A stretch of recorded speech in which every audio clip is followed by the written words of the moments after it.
各位老铁们，你们好。话说这商界大佬们的操作，有时候真是比电影还精彩。最近车圈的大新闻，你们猜是什么？不是什么颠覆性的新技术，也不是什么惊天动地的价格战，而是理想汽车的老板理想，居然靠着他那位漂亮老婆冲上了热搜。这操作简直让人拍案叫绝。这事儿得从一场中超比赛说起。理想和他那位一直特别低调的太太，突然就出现在了常州队主场的看台上。各位，你们能想象吗？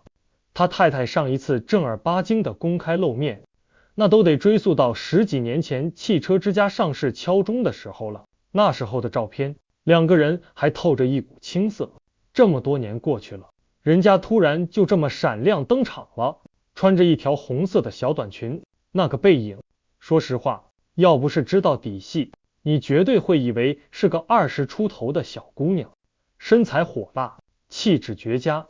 一下子就把所有人的目光都给吸过去了。结果呢，理想老婆身材这个话题，就像坐了火箭一样，嗖的一下就窜上了热搜榜，据说阅读量高达7000万。我的天，这是什么概念？这意味着理想汽车几乎没花1分钱的广告费，就获得了一次现象级的品牌曝光。很多网友都在感叹，说这身材保持的也太好了，完全看不出是好几个孩子的妈妈了。果然，钱是最好的保养品。连车圈的一些大 V， 比如韩露，都跑出来点赞，说这是厂长的贤内助，给了他巨大的支持，一家人太幸福了。当然了，有夸的就有质疑的，不少人觉得这事儿没那么简单，哪有那么巧的偶遇？照片的角度那叫一个丰富，远景、近景、背影、特写，简直就是一套精心策划的写真大片。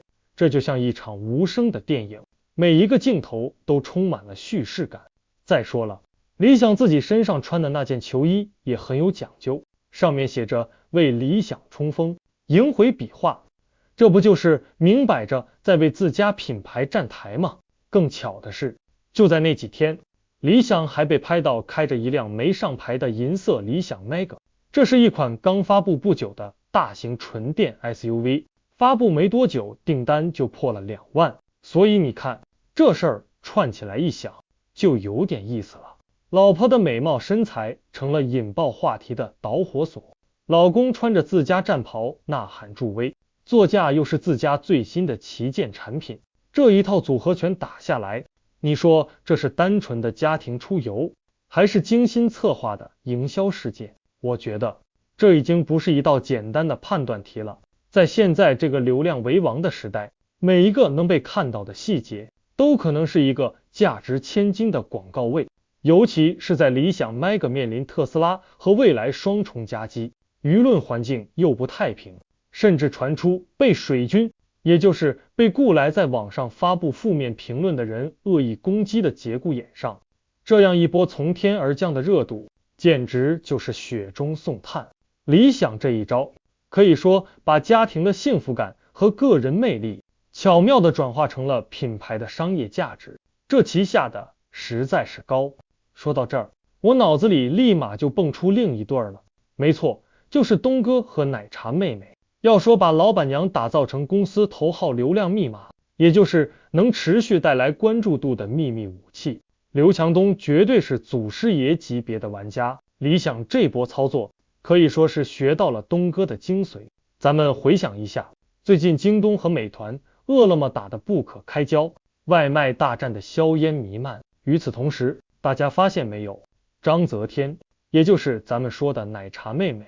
出现在公众视野里的频率也越来越高了。一会儿被网友在马耳他街头偶遇，和东哥手牵手秀恩爱，一会儿又以品牌大使的身份盛装出席套子的上海晚宴，和赌王千金和超联亲密合影，那画面简直就是上流社会的社交范本。这背后是什么？明眼人一看就懂，这是在帮京东拓展时尚圈的版图，提升京东在高端消费领域的影响力啊。还不止这些，他还被拍到去深圳湾视察京东总部，给员工们买奶茶喝，这叫什么？这叫深入一线。体恤员工，妥妥的贤内助形象。最近他又迷上了健身，在社交媒体上疯狂打卡，又是徒步，又是打球，晒出的健身照，那身材，那状态，简直比很多明星还好。每一张照片，每一次露面，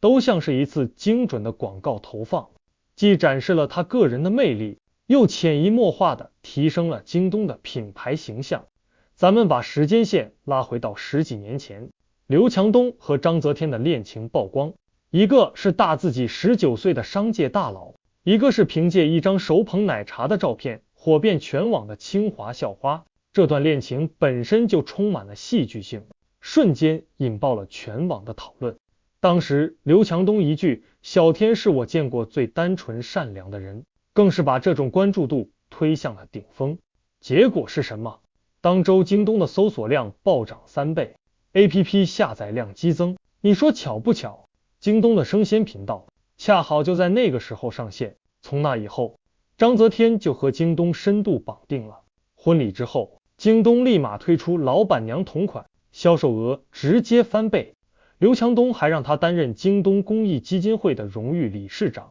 把他的形象和企业的社会责任紧紧地捆绑在一起。那些年，我们看到了无数章泽天用那种充满崇拜和爱意的星星眼望着刘强东的照片，这些画面不仅仅是夫妻恩爱的证明，更是京东最温情、最有效的公关素材。即便是后来他们的婚姻遇到了风波，章泽天那句人生总有风雨，但时间总是向前，也展现了一种超越个人情感的大格局，成功的稳住了公众情绪。风波过后，两人联手搞投资，章泽天在时尚圈深耕，帮助京东拿下一个又一个顶级品牌合作，事业反而蒸蒸日上。到了今年，他的个人身价已经高达600亿，成了一位真正的商业女强人。所以咱们再回过头来看李想和他太太的这次热搜事件，是不是就豁然开朗了？这已经不是简单的家事了，而是一种越来越普遍的商业策略。老板们不再仅仅是公司的管理者，他们和他们的家庭都成了品牌故事的一部分。老板娘们也不再是传统意义上那个默默在背后付出的贤内助，他们走到了台前，用自己的形象、身材、品味甚至社交圈，为丈夫的事业冲锋陷阵，成为公司最独特、最无法复制的软实力。这到底是神仙爱情的自然流露，还是顶级营销的精心布局？或许两者都有，但无论如何，能为品牌赢得流量和好感，在今天这个竞争惨烈的商场上，这终归是一件好事，一门值得所有企业家研究的必修课。好了，我今天就讲到这里，谢谢各位。